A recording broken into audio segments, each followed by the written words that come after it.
Hello crafters and welcome back. My name is Deepa Robbins from DeeZinesByD and today I have a Spellbinders post to share with you. Today I'm showcasing the Spellbinders Glimmer Greetings Collection. Now, as you may know, Spellbinders has released a whole bunch of beautiful Christmas in July sets, glimmer plates, dies, stamps. So today I'm going to be showing you the Glimmer Greetings collection. So this has a bunch of foil plates and coordinating dies, and I do recommend checking this collection out. Please don't forget to like and subscribe if you do like this channel. I just thought I'd get that out of the way. And don't forget to follow me on Instagram at DeeZinesByD. I'll be showing you one of the cards here and how I make it to completion. And the other two cards, which I showcase at the end, will be seen in reels on my Instagram account, and also I'll post them here on YouTube. So let's look at the sets that I have. I have the Blooming Ornament set, and this is such a beautiful set. You can see you have the ornament along with a flourish or like a flower kind of arrangement on one side of the ornament. You have this beautiful bow, which you can glimmer and cut out, along with the little topper, which goes on the top of the ornament like so. Now, this set is great to have because things like that bow can be used on many other sets and many other cards. This is one of the sets. This is the Blooming Tree. Now, I do recommend if you get the Blooming Tree or the ornament, get both because they work so well together. As you can see, this one has the tree and then it has a whole bunch of other foliage and floral pieces that you can use with this die along with the ornament. Now here you have the Cross Lines card front. This has a beautiful full plate that's going to foil an entire A2 size card front, along with a large sentiment which you can use with that plate or use separately. What you could do is kind of place a different color cardstock in behind those cross lines. It's completely up to you. So let's go ahead and get started on this card. For this card, I'm going to be featuring the Blooming Tree, and all I did to start off was basically foil that huge tree. Now here I'm showing you that I'm foiling it in polished brass, but I did end up changing my mind and doing it in some blush foil because it just matched my color scheme a little better. But I'll go ahead and show you this foiling process. Now I find that it's important to kind of tape it in place with a bit of low-tack tape. I use washi tape, and then I cut off all the overhanging pieces of foil. So in this video, I am going to show you two different techniques for foiling on ink or inking on foil. So for the first technique, I'm adding my ink to this piece of cardstock first. So I'm adding some Pigment Craft Co. Himalayan colored ink, and I'm just going to set that aside to dry. Now I just showed you that tree that was completely foiled. As I said, I did foil it again here in some blush foil, and then I also foiled the little foliage and flower pieces too. So you can see that works better with the color scheme that I chose. So now I'm just setting up the coordinating die to cut out that piece, and I'm going to go back to these little foliage pieces, and I've cut the pieces or the cardstock in half because I'm going to be adding ink to the foil in different colors. So I'm going to be starting off with some Pigment Craft Co. Juniper colored ink. You can see this is a nice deep colored green, but it's a little muted, which is why I love these colors from Pigment Craft Co. So you can see all I did was add it. When I add the ink on the foil, it's going to bead up a little bit, so that's why I use the towel to kind of dab off some of the excess foil. So that's all you have to do. It's not going to ruin your foiling in any which way, and it's just a different way to add the ink. So for the foliage pieces, I use some juniper ink and some aloe. And now for the floral pieces, I'm using some blush and some Himalayan ink. Now, as you can see, I'm dabbing off that excess ink. And I actually wanted to mention here that I did use dye inks. And this is important because that dye is going to absorb right into the cardstock, even underneath the foiling. So if you have a situation where you actually have to remove or erase some overfoiling, you'll still see that ink through the once you've erased it, which is an important thing I thought that I'd mention because I really didn't think that would happen. But since it's a dye ink, that does make sense. Now, if you used a pigment ink, that's probably not going to be the case. You will probably scrub off that ink from the top of the cardstock and will have to apply more. So now you can see that I've added the coordinating dies, and I'm cutting these out with my small little Sizzix Sidekick die cutting machine here, which I find comes in handy for these smaller images. And you can see that it foils right up to the edge. So this die is going to cut right up to the edge of the foiling, so you're not going to get that little bit of a border like you do with most dies, which I think is really nice. So you can see how all the little green pieces and the little peachy pieces turned out. So now I'm just showing you here that the little flower actually lines up with the flower in that blooming tree, and then you can take all of the little other pieces and kind of back them around that flower and around the image just to build it up and add color, which is what I'm going to end up doing in the end. So now I've taken a 4 3/4 by 6 3/4 white panel of cardstock, and I'm adding this balsam pigment craft coat ink to it. Now you can see I'm getting overlapping of the ink and it's creating darker areas. Don't worry about that. It'll dry. You'll see it a little bit, but because we're going to be embossing and adding more to the card, at the end, you're not going to see any of that.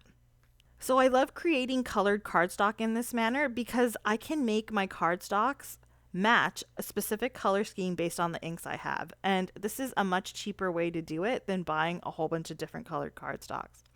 Now let's go back to that inked up piece of cardstock that I did earlier on in the video. I'm using these two sets, Yana's Christmas Sentiments and the Elegant Holiday Glimmer Sentiment sets, and I am now going to foil on top of that ink. So it's very important in this case that you let that ink dry before you foil on top of it. And I'm showing you here that it really makes no difference whether you add ink to cardstock, foil on it, or you foil on cardstock and then add ink. It's exactly the same thing. And I mean, it just, whatever works best for you is all you need to do. And in both cases, if there's overfoiling and you erase, you're not going to have like areas with lighter ink or missing ink or anything like that. So here's the final result that you get.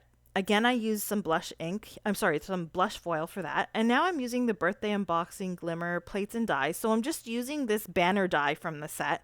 I find that the set is sitting there from the last release and it came in handy. And I do recommend looking through all of your past sets if you're looking for banner dies or just standard dies like these that you can use on newer sets. So we'll just go ahead and cut out that banner. And you can see that it is the perfect size and I get a perfect cut and a perfectly foiled Happy New Year sub-sentiment. Now for the Merry Christmas sentiment, which is the main sentiment, there is a coordinating die to cut this out, but I did want this to show more of the peach in the background. So what I'm doing is just cutting it into a banner. Now what we'll do is we'll move on to the background. So I'm going to be using the Botanical Diamond folder. So this is a Spellbinders folder. It's nice and large, and this is actually the June 2022 embossing folder of the month. I'm also going to be using a diffuser.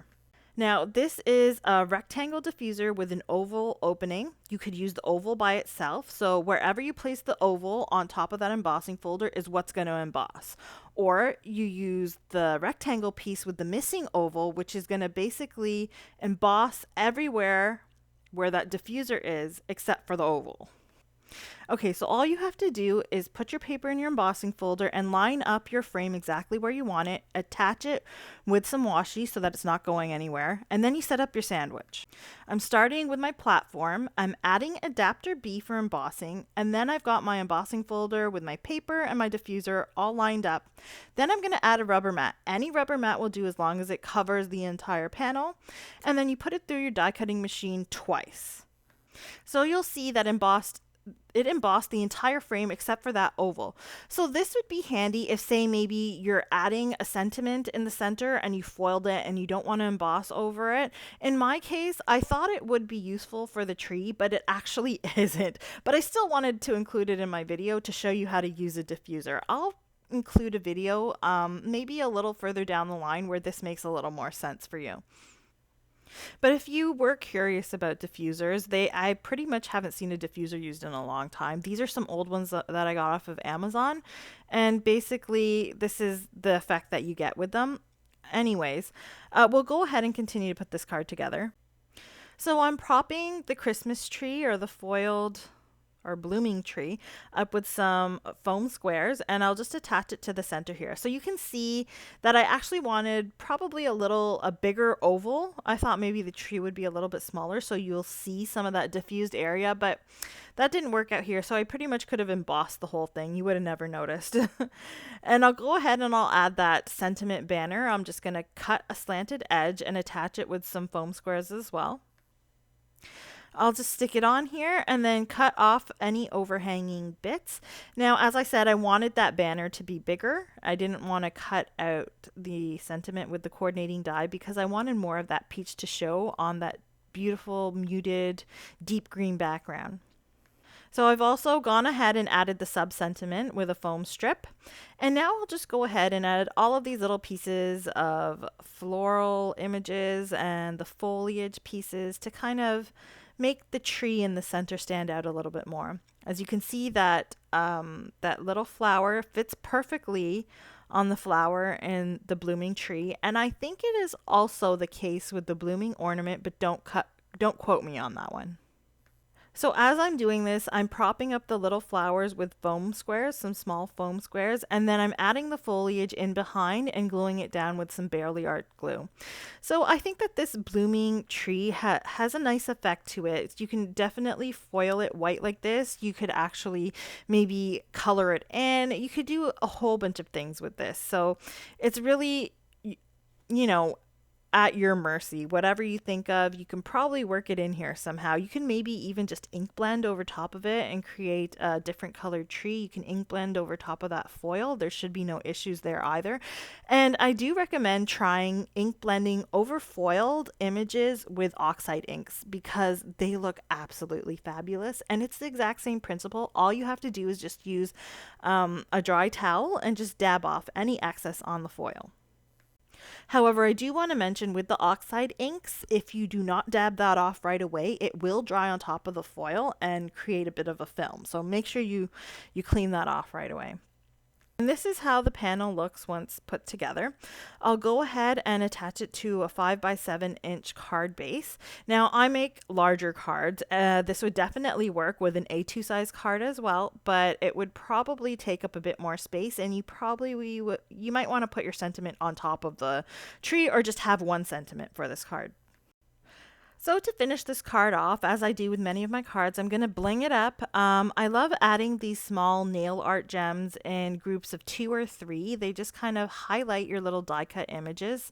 And I'm going to be adding them to the little banner there, to the centers of the flowers, and the centers of the tiny little flowers in the blooming tree, along with different areas in the background. Now, if you're wondering, these are nail art gems. So I just buy these off of Amazon. All you have to do is search nail art gems and these will come up. They're pretty inexpensive to use. Now, Spellbinders also has their own gems that you might want to check out. Those are available in a bunch of different colors. Now, this is what the final product ends up looking like. You can see that this color scheme is so pretty and it just has that nice muted look, which I love a lot. Here's the second card that I made. This features the blooming ornament along with a couple sentiments and pine branches. And then I've got this trifold card, which features the crossed card front lines. And you can see that I've got actually a little sneak peek of the little ornament, the stitched ornament, which I'll be showing in my next video. So if you're looking for process videos for the 2 other cards that I'm showing here, don't forget to look me up on Instagram at DeeZinesByD, or you can just subscribe to my channel here where I'll be posting those videos as well. Now, if you were looking for these products, I have them all linked up in my blog, which is linked in the description below. And I hope that you've been inspired in some which way or form from this video today. I hope you all have a great day, and I'll see you guys again next time. Bye.